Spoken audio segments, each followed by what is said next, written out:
Listen, most investors think more money solves their problems, but that's backwards. Today, I've got my good friend Jen Wei here, and she is flipping the script. She's coaching real estate investors on how to triple their profits without spending a dollar more, just by changing how they talk to sellers and buyers. No ads, no gimmicks, just the savage truth.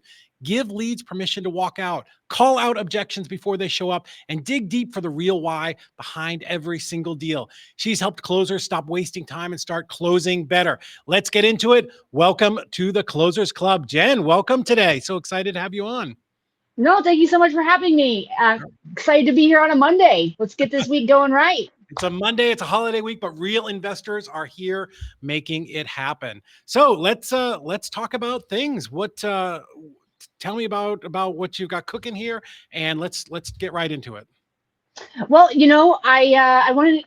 you so much for the invitation. Wanted to come by and just give everybody 3 super easy things that they can do during their conversations that are going to just disarm, your leads from having objections, give them the ability to be honest, speak the truth, really connect with you, and as a result, tends to work out to about triple the profit because you're going to get more people to say yes, and you're going to get better prices out of them when they do say yes. I love that. I love that. Yeah, there's so much that happens when you get on the phone, and I think it's important for people to get some good coaching because our natural instinct is we get a little bit nervous, and we might freeze up and say the wrong things, or just try to get off the phone too quick without getting the deal. And getting the deal is more than just getting them to sign. It's that we're all here to help these sellers and solve a problem. So when you say give leads permission to say no, like, talk about that. What does that actually mean? It's incredible, but the most feared word on a sales call is the word no. Really? Yeah. So how about we say it first? Well, everybody's afraid of rejection, so I understand that. Exactly. And when you're on the phone with a lead or a buyer or whoever it might be, right? They're afraid to say no because they know you're a salesperson and you're pitching them, right? So how about if we say no first? As specifically, we tell them that it's okay to tell us no. Here's what I think, right? Okay. So every single person you hop on the phone with has that brick wall, right? Yeah. Sales resistance. Sure. Bunch of salespeople think they're the Kool-Aid man and they're just going to blast right through it. Right? Sure. My age might be showing with that reference there, That's but okay. That's okay. You're not going to. Yeah. The best way is to have the seller pull those bricks one by one down from their side, right? You do that very quickly by giving them really just the truth. Hey, I'm here to try and help you. I have some things I might be able to do. If that works for you, great. I'm your girl.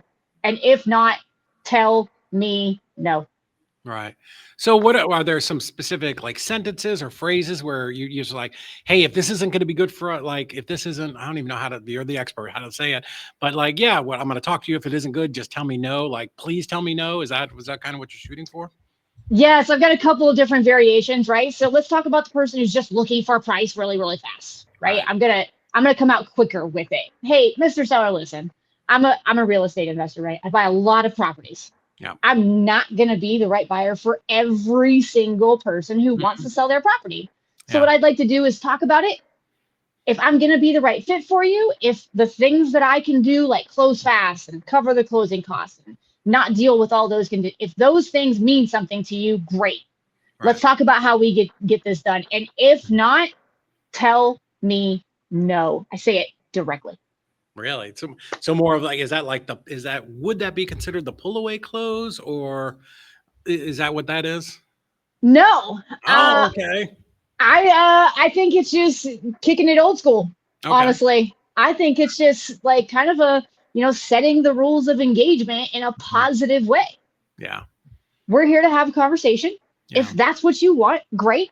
If not, tell me no. I think it's really just creating space for honesty. Okay. All right. Because I guess the flip side of that would be the seller doesn't want to tell you no, and they're embarrassed, and they just sort of string you along. And now you think you've got a deal, but you really don't, because they're just willing to say anything to get you off the phone. And then shocking, they never pick up when you call them back. Or worse, they know that they can just tell you they have a husband or wife they need to talk to, or they can tell you that they need to think about it, or they can tell you that they'll call you back. Don't call me, right? Or worse, they leave you in maybe land. Yeah. And yeah, that's the worst place to be with a lead. 100%. I get that. So when you say front load objections, like what does that mean? I've never heard it phrased that way. Tell me what you're talking about there. When we address the things that we know are objections, and in real estate, we have 4 automatic objections. Okay. We want to get 3 of them out of the way before we ever try to close, because if we don't, they're just going to use them as a reason not to tell us yes or no. Okay. Right? What are those 3? So, number 1, timeline. Okay. Right? Are they actually interested in doing this right now? Mm-hmm. Is there motivation to that? Does that matter at all? Mm-hmm. Okay. Is there something else that needs to be done before they do it? We have to figure that out. We need to know. Right. So is that as simple as, hey, Mrs. Smith, literally what's your timeline to sell, or how quickly do you need to sell? Yes. So I'm probably gonna touch on the why first before I hit this timeline, because I would really like to understand what that is, right? Which is the 3rd tip of today. But it's kind of the follow-up to it. Okay, and how quickly did you need that done? Is it yesterday, or does it matter not at all? I gotcha. Okay. Yep. Just really figure out, does it mean anything at all? Right? Are they actually ready to do this? Because a lead is somebody who's ready, willing, and able right now. So timeline. One of the most important ones, right? We know it's going to come up. Address it first. Number 2, decision makers. Oh yeah, we say that to our sales team. I say it to people I'm afraid to tell no to. I do it all the time. I gotta call Chris. Yeah. So I like to ask that in a kind of little bit of a pivot. I don't go right at decision makers. Mr. Seller, is there somebody else? Family, friend, spouse, priest, lawyer. Is there somebody else you're going to talk to about selling this property before you decide to go ahead and sell it to me? We're doing 2 things with that one. We're addressing whether or not there's somebody else involved, and we're also assuming the sale in the exact same sentence. Oh, I love that. Before you sell it to me. Before you sell it to me. Love it. In the event that there's another person that needs to be spoken to, it is a hard stop on this call for me. Yeah. I really want both the people, right? If it's a husband and wife, I would like to reschedule and I can get them both. I'll be so bold to say, is she home right now? But Jen, that is so hard for even experienced investors. You feel like you've got the person on the hook. You finally got somebody to answer your call, right? Whether you're cold calling or whatever it is. And somebody wants to talk to you, and then you have to pull away because they don't have both people on the call. I know you have a lot of students, like, how do you get them through that? Like, I feel like that's some emotional therapy coaching there. Most of the time, they are going to go ahead and put their head down like a bull, right? And they're going to try and truck through it. And then all I have to do is ask them how it went. Right. All I have to do is say, so what'd they tell you when you dropped your price? They need to talk to their wife. Yeah, of course they did. Yeah, right. Yeah. Unfortunately, this is like one of those ones where we really learn by making the mistake mostly. Yeah. But here's my challenge, right? What's the worst thing people are going to do? Tell you no? Yeah, that's it. What's the worst thing that's going to happen? I know, but I'm telling you, rejection's a powerful thing. We all grow up, being afraid of rejection from parents or teachers or, loved ones or whatever, girls you like in high school, right? Nobody wants rejection. But the problem in sales is that every single one of those no's is actually getting you closer to a yes. I love that too. And you mentioned that at the very beginning. So many, I've heard sales trainers, go for no, just literally just collect as many no's as you can. But I've always thought, does that work? Have you seen that work? Or does it just teach your team to just kind of burn through leads too quick without, putting in the time and energy for that they deserve? I like to encourage people to understand that when you hop on the phone, it's not about getting a yes or getting a no. It's about getting a yes or no. I need one or the other. Yeah. Right. So I need to take this call where it needs to be so that I end in one or the other. Gotcha. I can't just try for yes. And I can't just try for no. I need to actually listen to these people talking. I need to ask the right questions, and I need to go for yes if it's available. Right. If not, then I need to go for no. You got to be Right. one or the other, right? You have to we need to have a solid answer. We need to Yeah. not be living in maybe land. That's Yeah. the point. I think that's how people can tell you've made thousands and thousands and tens of probably thousands of calls. And it is a little bit more complicated than just go for no, right? I think there's a little bit more to it. Absolutely. You have to know when it's appropriate, Mm-hmm. right? You're not going to be able to use the exact same tactics on every single person at the exact same, in the exact same order. Right. It's about listening to what they're saying and Mm-hmm. then taking the conversation where it needs to go, when it needs to go there. Not, Yeah. and you're going to hear me say this too, right? No scripts. Ditch Oh. that script. It is keeping you in a box. Yeah. Yeah, I can definitely see that when, I felt that way when I was early on trying to, I get the script. It's a little bit of a safety blanket so that you know what the next thing to say is. But I've always preferred more of like a call flow, hey, these are the things that we want to kind of do in some order. And if I miss one, I can come back to it. And it's not just not quite so rigid. Makes me feel like a real person who actually cares about the seller, which you should. And I'm going to make a prediction right now. I think that AI is driving our leads to want us to be even more human.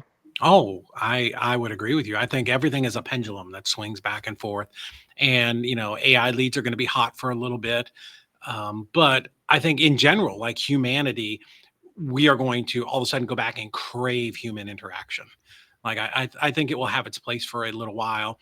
Then and the pendulum will settle in the middle someplace again. But I don't think it's going to permanently, do away with all salespeople or anything like that. Maybe. I mean, I could be wrong, but I feel like there's extremes and it goes from one side to the other, and then hopefully comes back into the middle. Yeah, I've heard from some pretty big companies that they're undoing all of the AI sales platforms that they jumped into 6 months. They're undoing it now because the numbers are not showing. Yeah, and I don't think it's there yet, as they say. Yeah. I've listened to a few, and there are some there's some training platforms. Steve Trang has one that's really good. But as far as like an AI salesperson that can buy a house and work through all of the empathy and the problems and all of that, I just don't think we're there yet. I don't think AI replaces all realtors. I don't see that as a thing. No way. It's certainly not going to replace title. That's, at best 30 years away. So, I definitely think there's an opportunity to lean into our HI, right? Our human intelligence, Yes. while everybody else is going the other way. Absolutely. Yeah. Cool. Hey, and listen, before we get too far away. Yes. Third objection that we need to ask. David, I love talking to you so much, man. I feel like we could just talk all day. But third one, right fit. This is eliminating the I have to think about it. Yeah. Okay. Okay. Is this actually what they want? Right? Is their house brand new and in great condition and they just bought it 2 years ago? Mm-hmm. Are you the right fit for them? Right. Probably not. Yeah. Right? Did somebody just take out a whole construction loan for that piece of vacant land? Right. We might not be the right fit. Right? True. There are just some people we're not the right fit for. We cannot push square pegs through round holes. Right. And I wish everybody would stop, because not every single person that calls the office is a lead. So maybe this goes into, the third part here, which is diagnosing the why. But do a lot of these things, are they, what we try to get the answers for in like that first part of the call, the more exploratory part, like, hey, Mrs. Smith, calling you back, or, wherever you got this lead from, and, telling them a little bit about what we do. Hey, here's what I do. I may not be the right fit for you. Tell me a little bit about your situation.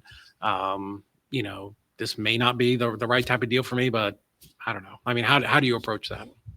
Yes, most of this is all on the front end. All right. If you're I guess the easiest way to explain it would be like, if you're a 2-call investor, we do a discovery, then we get off the phone, we reschedule for an actual offer call. This is all happening on the first phone call, hands down.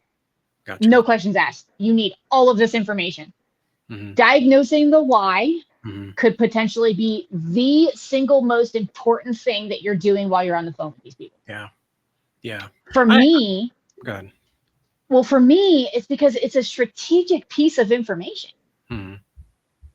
It's the problem that I'm the solution for, because there ain't nobody knocking on my door for my prices, Hmm. Yeah, right? that's true. Yeah.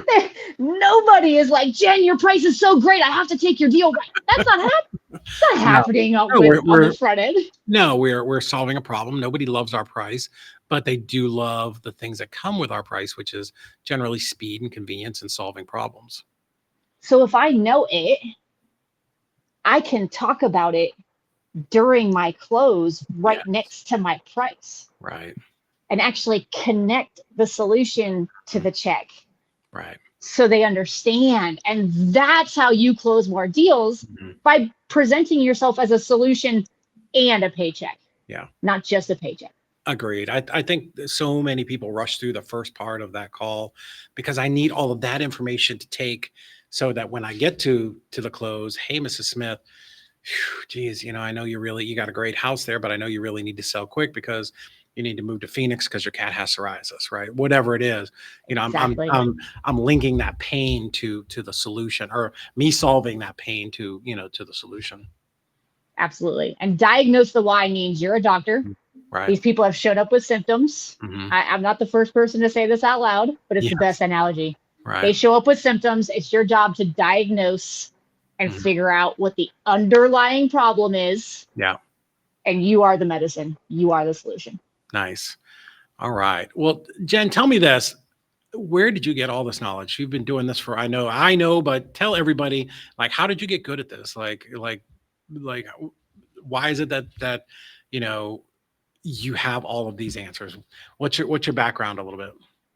Trial by fire. That's why I worked a whole bunch of jobs where I was commission only, Yeah. AKA, you don't sell anything, you Right. don't make any money. Right. Right. Best way to learn, right? Jump in the deep end. Yeah. I have worked at a lot of different sales positions, Hmm. not just real estate. And it's all been exactly the same at the end of the day. This is Yeah. a people business. People want to work with people they like and that they trust, and they're going to solve their problems. That's it. I've Nice. just been doing it so long, I figured out what doesn't work. These are Yeah. the things that do. Process of elimination. And I say that to people a lot. You've got to get in the batter's box. You just have to take a lot of swings. And over time, you just start to see the pitches coming in a little bit slower. And, Yep, those nerves are gone. And, now you're starting to get those base hits and doubles and every so often a home run and then the grand slam. And then just the more you do this, the more success that you have. absolutely.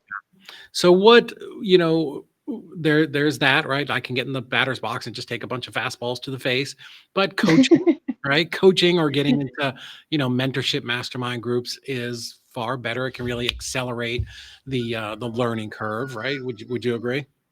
Ah, 1000%. I wish there had been somebody available that I Yeah. could have paid to teach me back then. It wouldn't have taken me years to get there. Yeah. So cool. So I know you got something coming up. I think we were chatting about it last week, and that was one of the reasons I wanted to bring you on. So you have an opportunity coming up where I don't think for a ton of people, but for a few, I think you said you might have like a couple of spots left, but you're starting a 12-week program next week. Yes, next week of July 7th. It's a 12-week boot camp. And yes, I unfortunately had a couple of gentlemen decide that it wasn't going to be the right time. So they're going to enroll in a future one.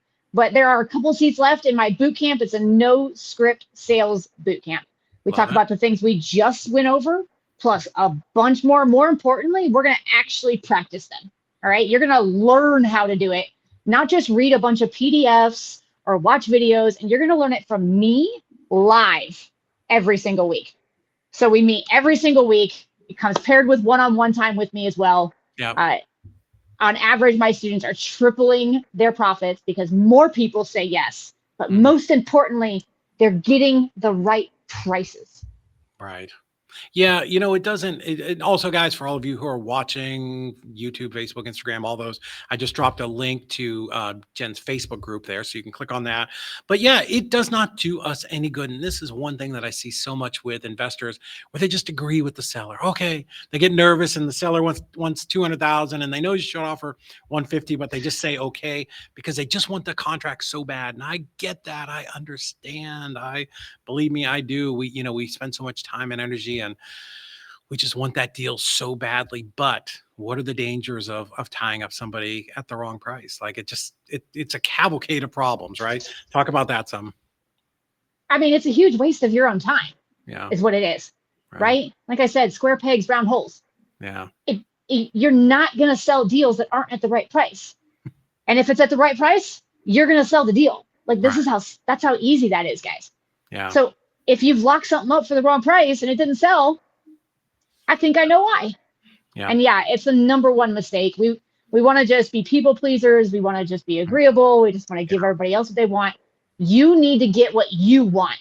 Right. Learn how to communicate so that both sides win, not just your sellers. Yep. And then even beyond that, our job as investors, we're here to make things better. Sellers are reaching out to us at 2 a.m. They're filling out that PPC lead, or, form, whatever it is, because they need help. So if we, fail and we don't do a good job and, offer a price that makes sense, we're not trying to take advantage of people.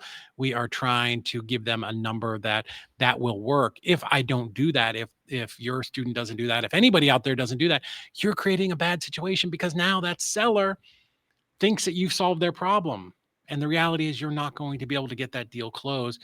And then you're going to have to go back to this person who has spent 3 weeks packing their house or thinking that they're moving to Phoenix to get their cat there for psoriasis. And now you've broken their dreams, right? And this is why investors have a bad name.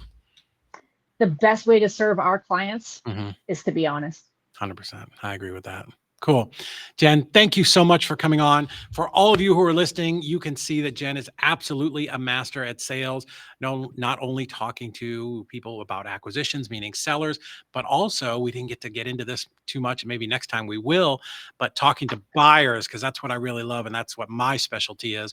So 12-week class, absolutely amazing. You're going to meet once a week, or how often are they going to meet with you? Twice a week. We meet for an hour every week as a group. Like you said earlier, very small class, 5 maximum.